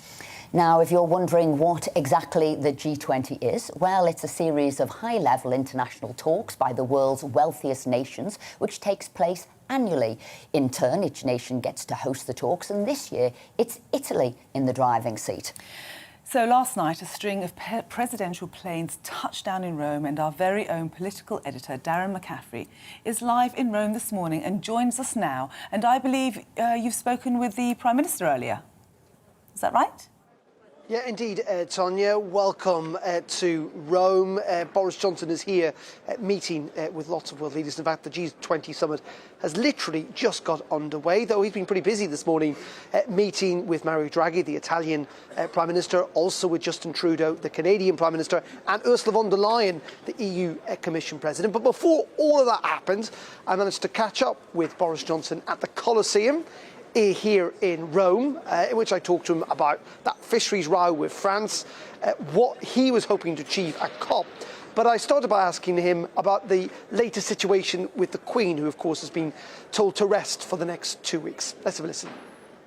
Come on, yes. I think before we start on climate change, obviously I know you saw Her Majesty this week. Lots of people waking up this morning in Britain pretty concerned, actually. Have you got any updates, or I'm sure you're wishing her well? I think everybody's wishing Her Majesty well, and I think it's very important that she should follow her doctor's advice. But as you know, she's determined to be there at the cenotaph. I've no doubt that will happen. I think that we've just got to let her get on and rest. But as you know, she's very, very hard-working. She continues to be at her desk. Let's move on to climate change. I remember, Prime Minister, the Boris Johnson who talked about the doomsters and the gloomsters. I remember a cabinet minister said that we had enough of experts. What would you say to those people, and genuinely on an element of trust, who think that when it comes to climate change, you're being a doomster, and that we're trusting experts who are talking about things decades in the future, who might say that you, in many ways, are being an alarmist about things? It's a fair challenge, and one of the first things I did when I became Prime Minister was to get in the scientists and to go over the numbers for my own satisfaction at really quite some length. And there were all sorts of graphs and all sorts of points that they produced. But there was one thing that I just found absolutely incontrovertible. It was this a vertical kink upwards in the anthropogenically caused temperatures over the last period and projections for what would happen in the future. And I'm afraid that left me in absolutely no doubt about what we've got to do. The temperature rises and falls naturally over long periods of time, but we've seen nothing like this huge spike that is being caused by humanity. And we've got very little time to fix it. The temperature of the Earth will rise remorselessly over the next century and more, unless we can take steps now to bring it under control. And all we're trying to do at COP 26 next week is to restrain that growth. That's all we can hope to do, and that's why we're asking people to make the commitments that they are. If there was one thing, because I report on this, if there's one thing to take away from COP that is a success, a tangible thing that we could measure how COP26 in Glasgow success, what would it be? Just simple one thing. The one thing we've got to achieve is to ensure that we keep alive the prospect of restricting the growth in the temperature of our planet to 1.5 degrees by the end of the century. That's what it's all about. If we can do that, then we stop the prospect of so much desertification. We stop the prospect of the huge geopolitical consequences of climate change, and that's what we're trying to do. But to do that, there are a load of different things that you need to do, with reductions in coal output, reductions in use of cars, planting millions of trees, and so on. Just finally on this row with France, I know you're going to see Emmanuel Macron. You say you're going to do whatever it takes to defend British interests. What does that mean? I think we'll do whatever is necessary to protect British interests. But I think, you know, when you look at this, the setting we're in today, it is you could not have a more vivid reminder of how history can suddenly go backwards, and how great civilizations can think that they're on a remorseless march forwards. And look, the Romans, as you will remember, well, here we are in the Colosseum begun by Vespasian, I think it was, completed under Titus. It stood for probably tens of thousands of people were slaughtered here for the pleasure of Roman viewers. It all came crashing to a halt under waves of uncontrolled migration, immigration. They forgot how to protect their empire. The whole thing collapsed, and it was a disaster It was a Are we being disaster punished for Brexit? Are we being civilization. punished for Brexit by the French? I think that what we need to focus on, what the French need to focus on, what we all need to focus on, is the much, much bigger things that we have before us in the course of the next few days, particularly tackling climate change. Thank you. Thank you. Fascinating there, isn't it, that on France he really didn't want to be drawn into answering questions on that. Of course, we know there is this big dispute, isn't there, between France and the UK when it comes to its territorial waters, who's allowed to fish there, fishing licences. We know that there was a British boat dragged into a French harbour only a matter of days ago, and in retaliation, the UK government called in the French ambassador to the Foreign Office. I think what you got there was an attempt by Boris Johnson trying to maybe not necessarily calm things down, but trying to move away from that, because he very much wants today the G20 and COP to focus on climate change, not the possibility of a UK-French row over fish. But be in no doubt, he is not ruling out the possibility that he could essentially go to Brussels and say that France are not playing fair game in all of this, and that we could see further retaliation from either the French or the British in the days to come. So it is a row that is definitely not going away, but very much for the Prime Minister today, he wants his focus to be on climate change and what he was saying there in the Colosseum in Rome, something that potentially could threaten our civilization and our futures in generations to come. Darren McCaffrey in Rome, thank you very much indeed, and we'll be getting more news from you later in the day. Now, regular viewers will know that every week we celebrate the best of British. That can be an individual, a company, a product or produce from across the UK. This week we're joined by Claire Gavin, the Innovation Director at Pets at Home, to talk about being a responsible pet owner and having fun with your pets, especially over Halloween and the fireworks season. Hello! And I love all these pictures. I get so excited about all these pictures with people dressing up their dogs. I mean, my dog won't have it, so I couldn't do any of that. But tell us a little bit about which are the most popular outfits for Halloween. Well, to start, I mean, Halloween has got bigger and bigger each season. And I think we're seeing it as just bigger than it was before lockdown. And obviously, we've welcomed 3.2 million new cats and dogs to our homes since lockdown. And we've spent a lovely long time with them. So they're an integral part of our family. And we want to have fun with them at Halloween. I think probably the most famous outfit has to be a pumpkin outfit, which actually you can dress you in with a little hat. But our most famous is the spider. So you can see some fantastic pictures there. Our spider here is the outfit to dress your dog in. So that's done extremely well. We've bought double what we did last year. Claire, I tried really hard to get that outfit, but I think they're just sold out across the board. I wasn't quick enough to get that one because they're brilliant. What is your advice? Absolutely. But what is your advice for people that are going to put these outfits on their dogs? Because there's some dogs that love it, aren't there? And some's not so keen. Yeah, and absolutely. Really, if a dog doesn't want to be dressed up, then there are some really great alternatives. And, at the end of the day, our pets are animals and we have to respect that and we have to look after their welfare. So there are some great alternatives. One of the ones that we really love, if your dog is used to wearing a harness, this is just a standard harness, but with some dragon wings on it, which is really just fun. It's what they're used to wearing, but it enables them to just take part. Or you could just use a little collar slider. So a little pumpkin collar slider just slips onto their collar, and actually they're just ready for trick-or-treating. Or if you're like my dog's going for a Halloween spa today. She's having a blueberry facial and some Halloween shampoo. And I hope she's going to come out with a little bandana on her collar that actually says frighteningly clean again. And given the weather we're having, I hope she is. Now, but Claire, Go on, sorry. I hope we've got the picture of one of my friend's dogs, Chloe's dog here, Lucia, who is in the pumpkin outfit, all ready for Halloween. No, not that one. That's that's Woody riding on the back of a dog there. No, not that one. That's a birthday.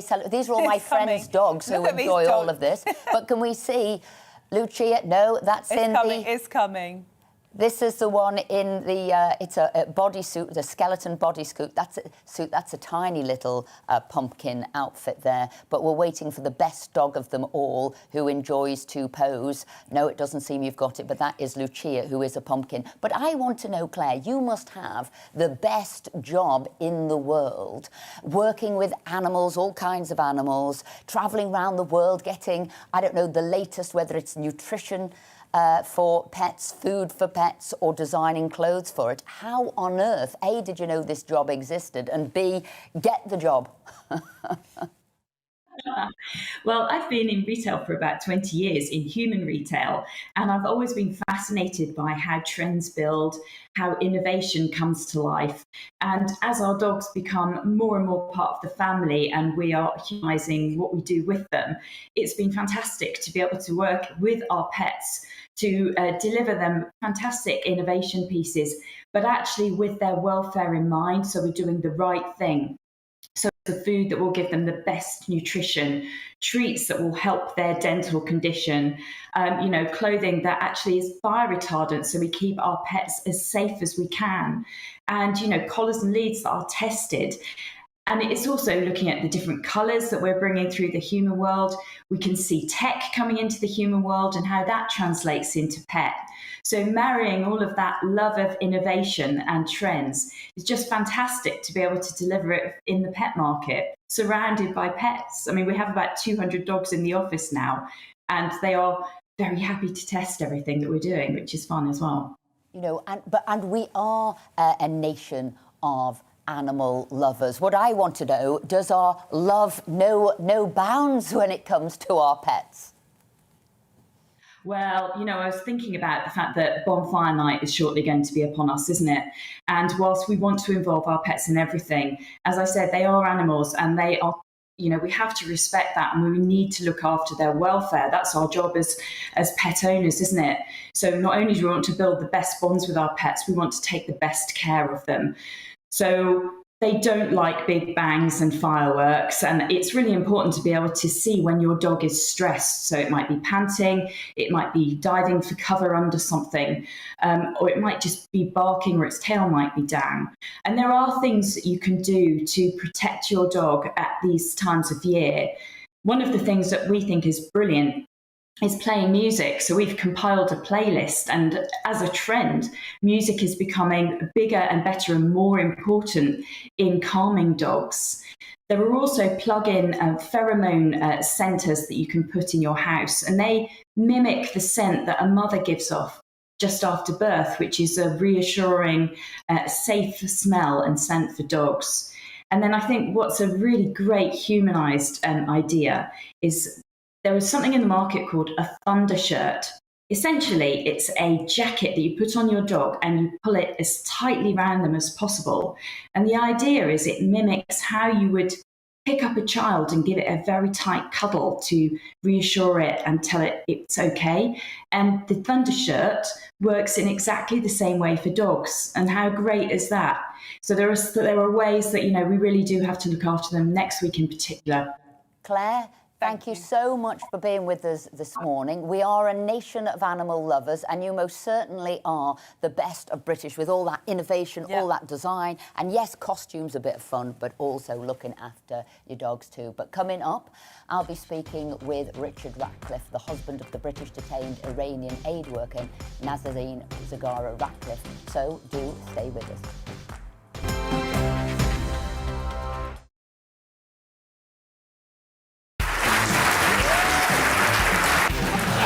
My name is Andrew Doyle.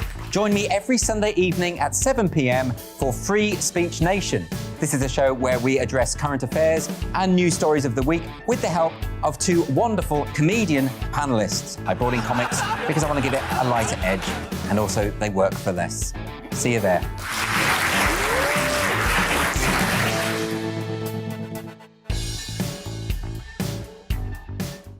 I'm Colin Brazier. I've reported from more than 70 countries around the world, covered wars from Afghanistan to Iraq, from Lebanon to the Balkans. I'm trying to bring that experience, that feel for events, to the studio. And something else, I'm ready to give an opinion. Today's stories with a spark. Brazier from 8 p.m. weekdays on GB News. Join us for the political correction. We're here every Sunday to correct politics and put you, the people, back in charge. We talk about all areas of the United Kingdom, including Northern Ireland. Our debate goes way beyond the Westminster Village. It's about the real country. It's about your opinion. So please, we want you to tell us what you think. This is the political correction. Every Sunday morning from 10 a.m. here on GB News.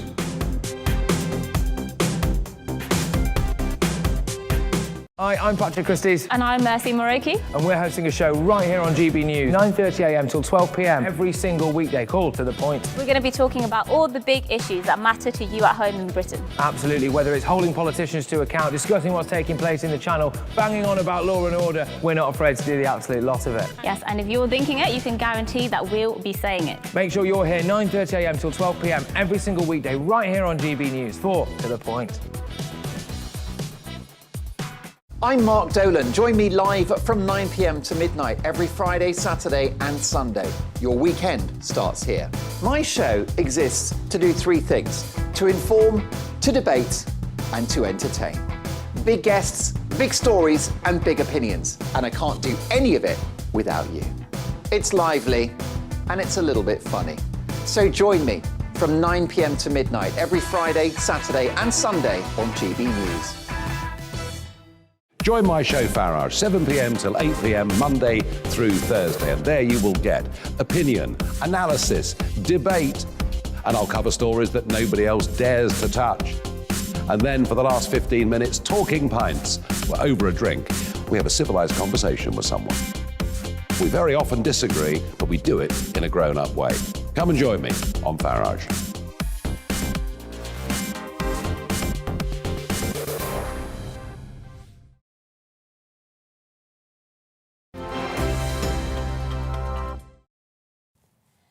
Welcome back. Now, the husband of jailed British-Iranian aid worker Nazanin Zaghari-Ratcliffe has vowed to continue a hunger strike outside Whitehall following a frustrating meeting with the Foreign Secretary. Yesterday, I met Richard, who told me just that. I'm in Westminster, outside the Foreign Office, with Richard Ratcliffe. Many of you will know the story about Nadine, what's been happening, and what you've been living through. And I'm right in saying you are on a hunger strike for the second time in 2 years. You stopped eating Sunday morning.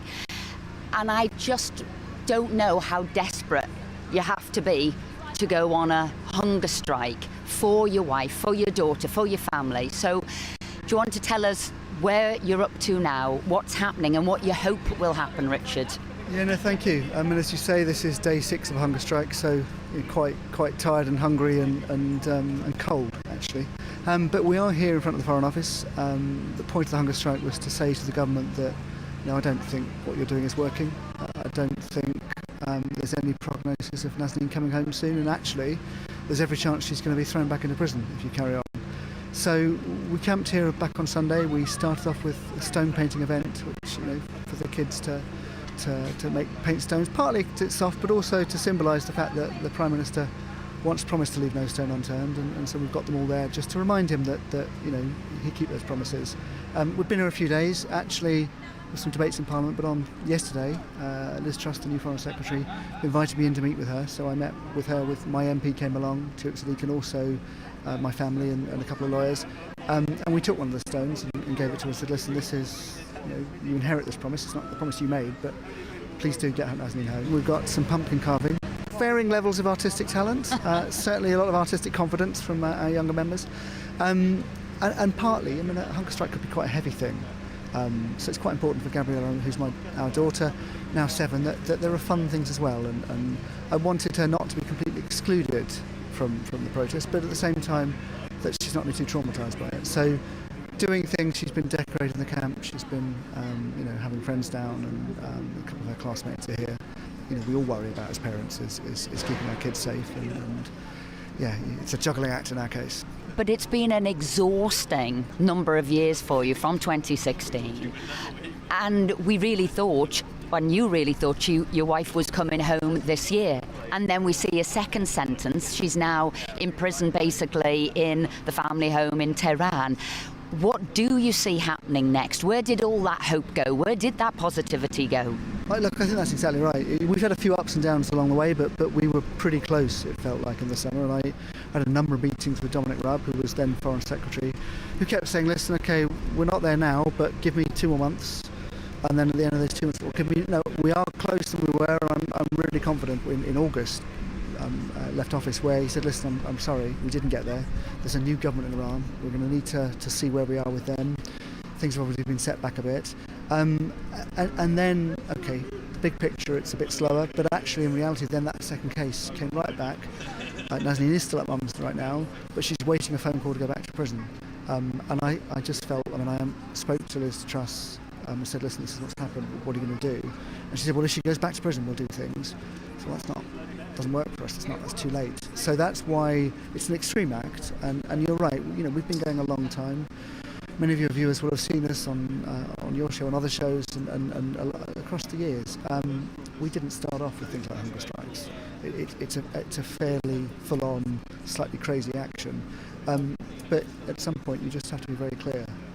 Our story is not that complicated. It is quite simple that the government, owes Iran some money, is choosing not to pay it. Iran are rough old hostage takers, and the government's not choosing to challenge that. And we're getting squeezed both ways. And how about your health now? Like you say, you haven't eaten since Sunday. How are you coping? How are you feeling? What is the end game for you? Last time you were on a hunger strike for 15 days. What is next? Yeah, it's a really good question. And I suppose we were partly hoping that we'd go meet the Foreign Secretary, we'd get some of our demands met, and then we could sort of ease out of it. Hasn't happened yet.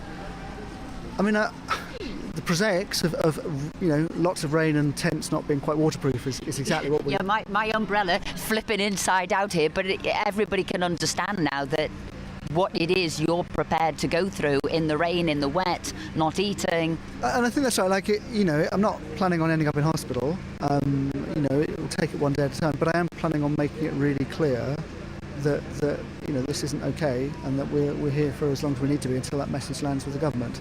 So last time it was 15 days. It was 15 days in the summer, which was easier than doing it in the cold. And we'll see how long we go for. Obviously there's lots of family and friends behind me.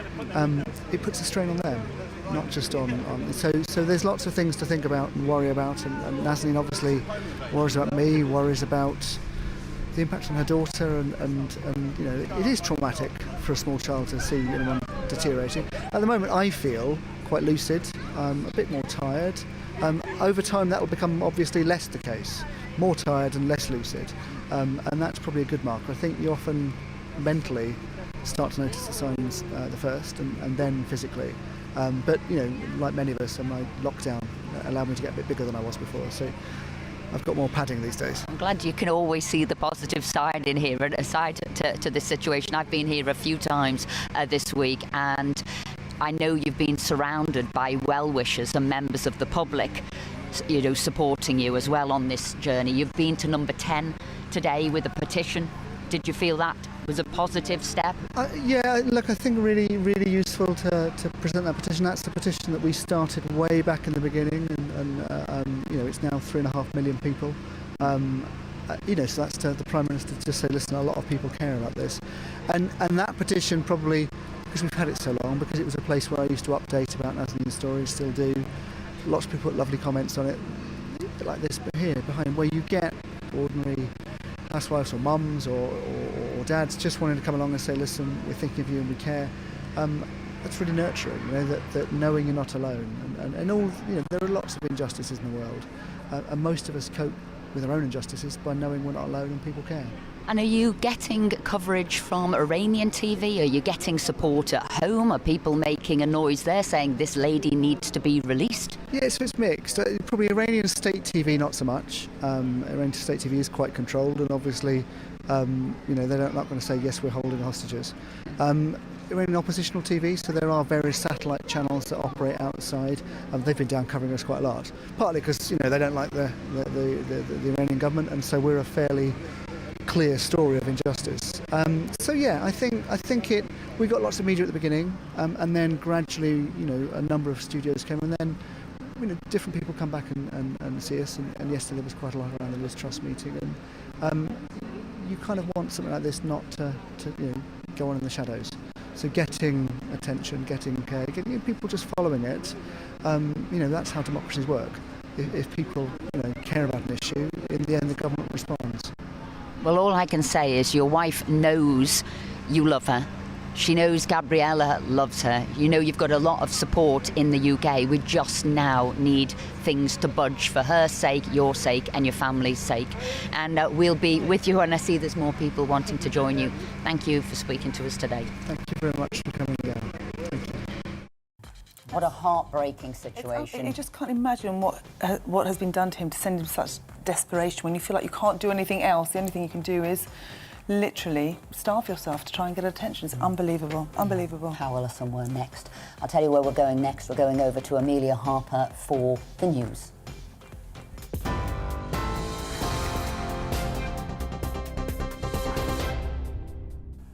I'm Amelia Harper. Here are the latest headlines. The Prime Minister will deliver a tough message on climate change at the G20 summit in Rome. Boris Johnson will say that countries causing the most global warming must be held accountable. He'll urge leaders to follow through on their commitments to cut carbon emissions. The French President Emmanuel Macron has accused the UK of risking its credibility amid a row over post-Brexit fishing rights. He spoke to the Financial Times ahead of the G20 summit. France is threatening to block British boats from its ports and tighten checks on vessels if a dispute over licences isn't resolved by Tuesday. The UK says it may retaliate if France carries out its hardline stance. Prince Andrew has unequivocally denied accusations he sexually abused Virginia Giuffre when she was 17. In a document filed to a district court in the US, the Duke of York's lawyers said the allegations are baseless and were an attempt to achieve another payday.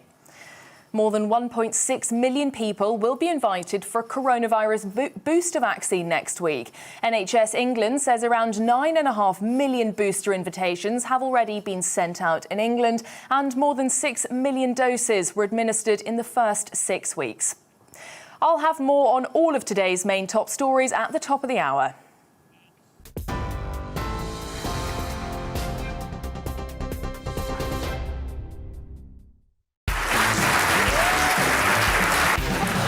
My name is Andrew Doyle. Join me every Sunday evening at 7 p.m. for Free Speech Nation. This is a show where we address current affairs and news stories of the week with the help of two wonderful comedian panellists. I brought in comics because I want to give it a lighter edge, and also they work for less. See you there.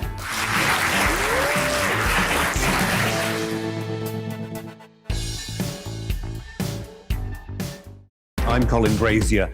I've reported from more than 70 countries around the world, covered wars from Afghanistan to Iraq, from Lebanon to the Balkans. I'm trying to bring that experience, that feel for events, to the studio. And something else, I'm ready to give an opinion.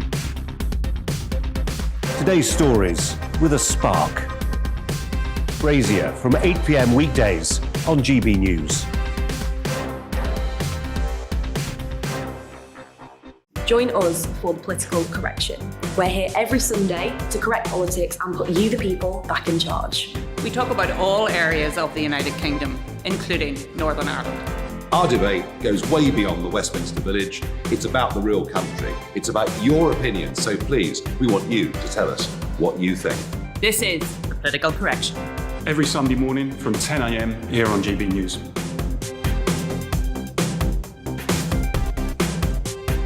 Hi, I'm Patrick Christie's. And I'm Mercy Moroki. And we're hosting a show right here on GB News, 9:30am till 12pm, every single weekday. Call to the point. We're going to be talking about all the big issues that matter to you at home in Britain. Absolutely, whether it's holding politicians to account, discussing what's taking place in the Channel, banging on about law and order, we're not afraid to do the absolute lot of it. Yes, and if you're thinking it, you can guarantee that we'll be saying it. Make sure you're here 9:30am till 12pm, every single weekday, right here on GB News, for To the Point.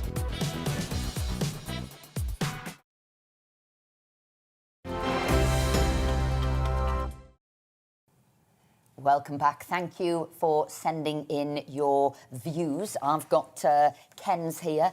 We were talking about have you ever got revenge on somebody? So here's Ken. My teenage daughter once baked a special cake for me with very hot chili sauce injected inside. I swore I'd get my revenge at the time. Well, 2 years later, and last week, I was making her pack lunch to go to college. Yes, I'm still making a nearly 17-year-old pack lunch, but that's a different topic, and we'll get on to that another time. Anyway, she said she loves chicken salad wraps, and I added much hotter sauce that I've recently discovered. So it took you 2 years. You did it in your daughter's pack lunch, but you got your revenge. It in the end. Right, going to the budget now. Mary has emailed in. She said, the man talks about money going out and not coming in, so why are we paying foreign aid? Surely at least we deserve a referendum on this.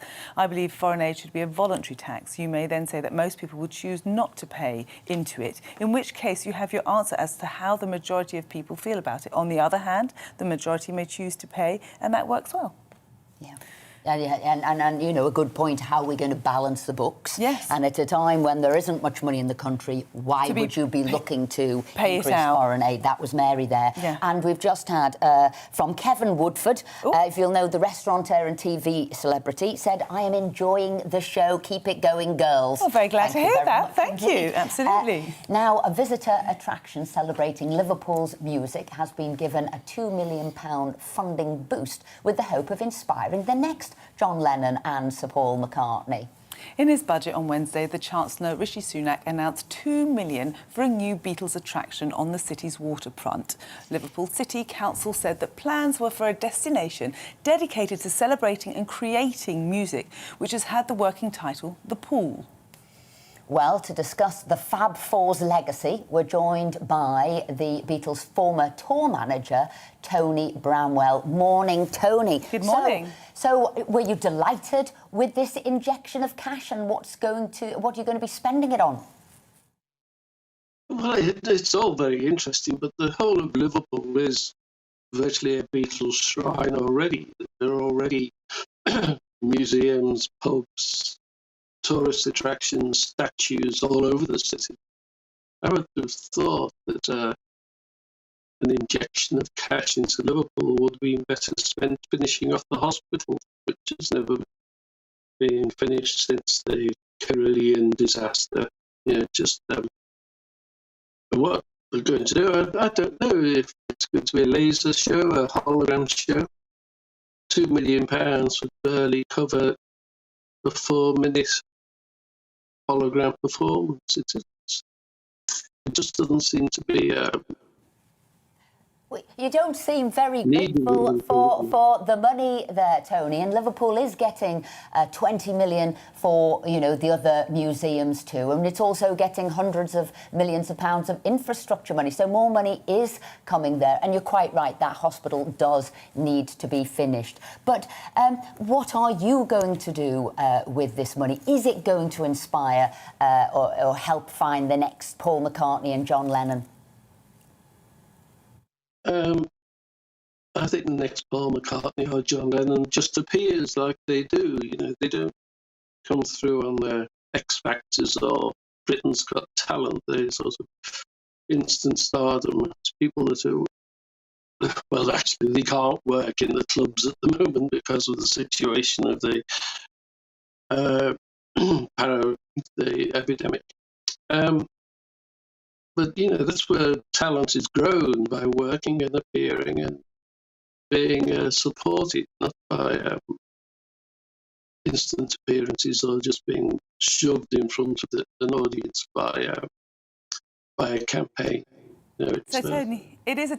You're right. I completely agree with you. Music, good music doesn't come through these talent shows. They've got to be discovered. It is much harder now because there is so much more music out there. I do agree. But there's one question I wanted to ask you. I wanted to know how you got the title, The Authority on All Things Beatles. How did you get that title? Because that's what you're known as, The Authority on the Beatles. How did that happen? Well, I worked with the Beatles from 1961, and I still do stuff for them. It was just something Paul said to Donovan one day. Just said, because Donovan was writing his book, and he asked Paul some questions, and Paul just said to him, "Oh, I don't know. If you want to know anything about the Beatles, ask Tony Bramwell. He remembers everything." So that's how it happened. And luckily enough, I do still have a great memory, even though I'm getting a bit on now.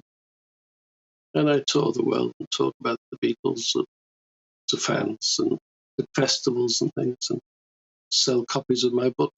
So it's just stuck with me. Oh, Tony Bramwell, thank you so much for joining us this morning, and some wonderful footage there of the Beatles, and we can see where you get your authoritative title from, working with them from 1961. Thank you for joining us. It's now time for the return of a popular segment of the show, certainly for me, because I usually get to eat what is made, and that is Tonya's Treats. Each week she'll be bringing us a tasty treat. Yeah, direct from my kitchen. So this is the one that I've been making this week. It's autumn spiced muffins. Really simple to do, and I'm just going to show you very quickly how to do the recipe. You can get actually the recipe online. So you need some berries soaked in alcohol. I did mine in mulled wine. Some sugar, chopped ginger, cinnamon, some allspice, some pecan nuts. You need to beat up your eggs. Beat in the sugar into the eggs. I've got my With My Witches Halloween outfit on there. Then I'm beating in some oil, because Esther here she's a dairy-free, so I've actually put oil in. I'm going to put my spices in, cinnamon and allspice. You could also put some cloves in if you like, pecan nuts, but if you've got walnuts or almonds at home, they can go in as well. Put some berries that I've soaked in some booze. I think mulled wine goes really well in here. Then any flour you like, white flour, wholemeal flour, spelt flour, just pour that in. And then what you're going to do is fold it in with some baking powder and give it a good mix. Now, if it's a bit dry, then add some tea. I've got some cinnamon tea that I'm adding in there, but Earl Grey will work beautifully too. Then take a heaped tablespoon and put it into your tulip muffins there. I like these ones. These are nice because they undo beautifully and they look nice when you bring them. Take them, put them into the oven for about 15 minutes at 175, check them.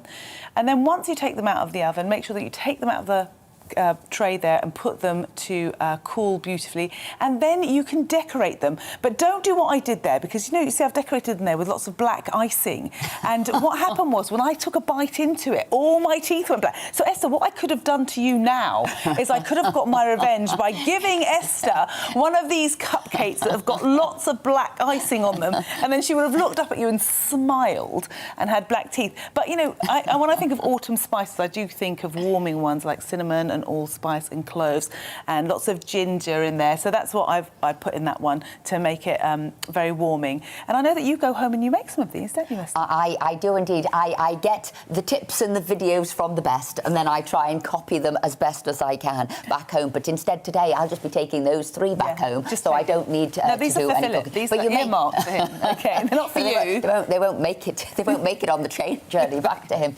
But you always make it look so easy. Do you know, the thing is about certain baking, there is certain baking that really is, it's chemical, and you've got to, weigh it up and do everything beautifully. I'm not that type of cook. I'm not a French kind of making fine pastries. I haven't got the time for it, and I just don't have the attention span. My type of baking is always a little bit good for you, so it's always got the good spices in, it's got the good oils in. I very rarely put sugar. I put some sugar in here because I was bringing them into the crew, and they don't totally admire my sugar-free stuff. But I just think, as long as you've got, 200 grams of flour in and a tablespoon of baking powder and some liquid to make it bind together, you can make anything, and it can taste really lovely too. So, one of the things that happens during Halloween is that you eat loads of rubbishy sweets and do stuff like that.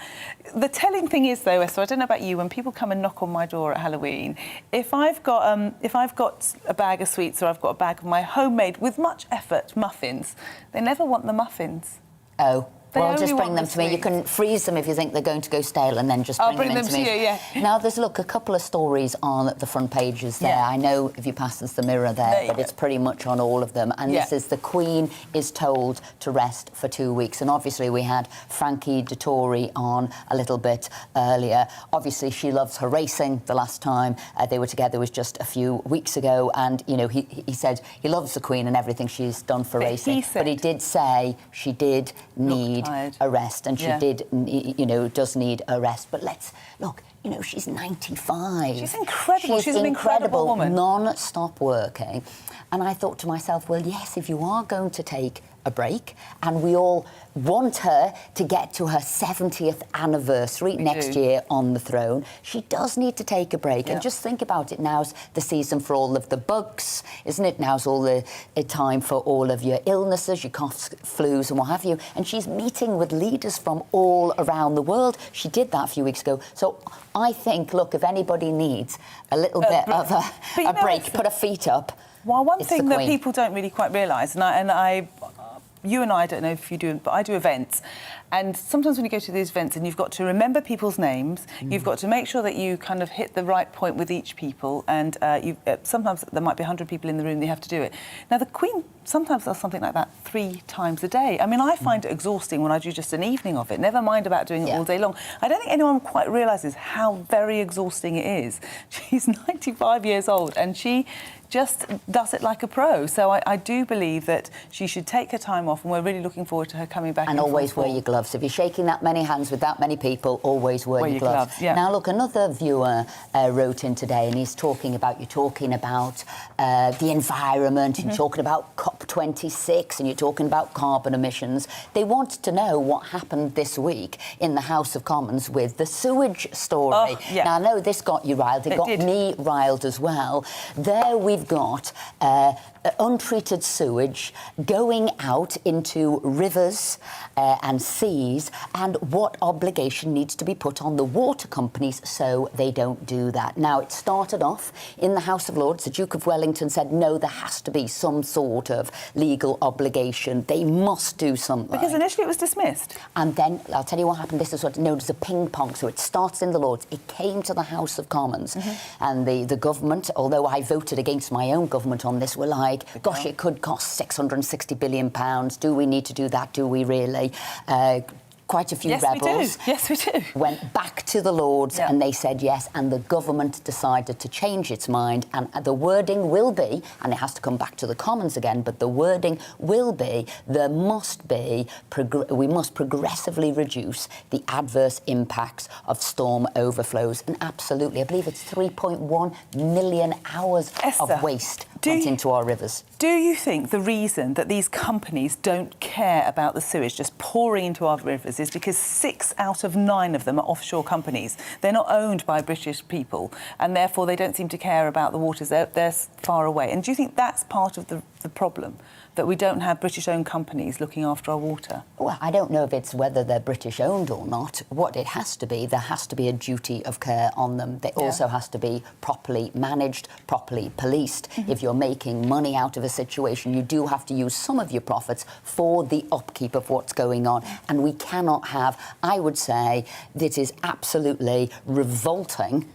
To have sewage going into our rivers. Well, one of the things that blew my mind is that, you know, over 60 billion has been paid out in dividends. So it's 2 billion a year goes to the shareholders' dividends. That money should be going back into cleaning up their waters. I don't know if what the answer is having to spend that much, or just building some more storage for when we do have, you know, weather things that change, or too much rain or whatever. But they've done it over 400,000 times.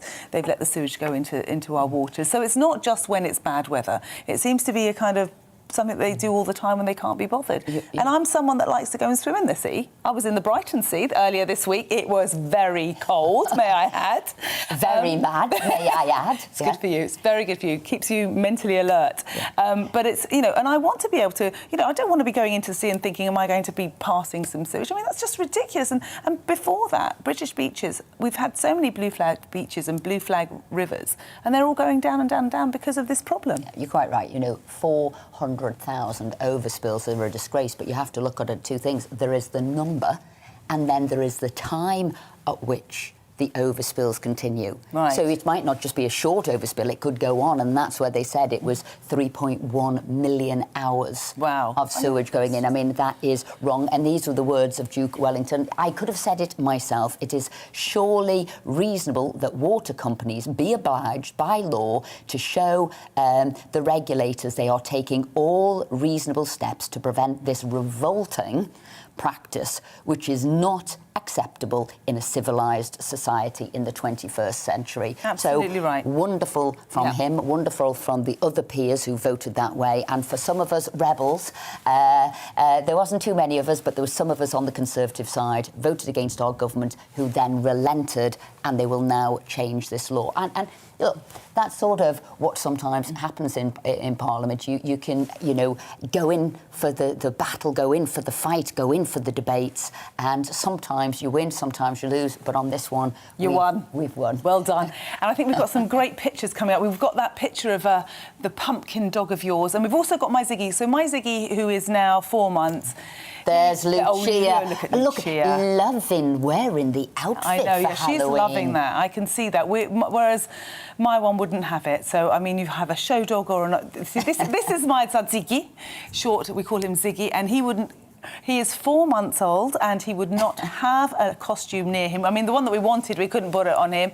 But in a minute, you'll see that he is with some pumpkins around there somewhere. And I just want everybody to enjoy the Halloween. I don't know if you're the person that switches the lights off or gets sweets on. I know that what I'm doing this weekend, I will have my lights on. As soon as I leave here, I'm joining the anti-vaccine passport protest. So if you're there in Hyde Park, I'll be there. Come and say hello.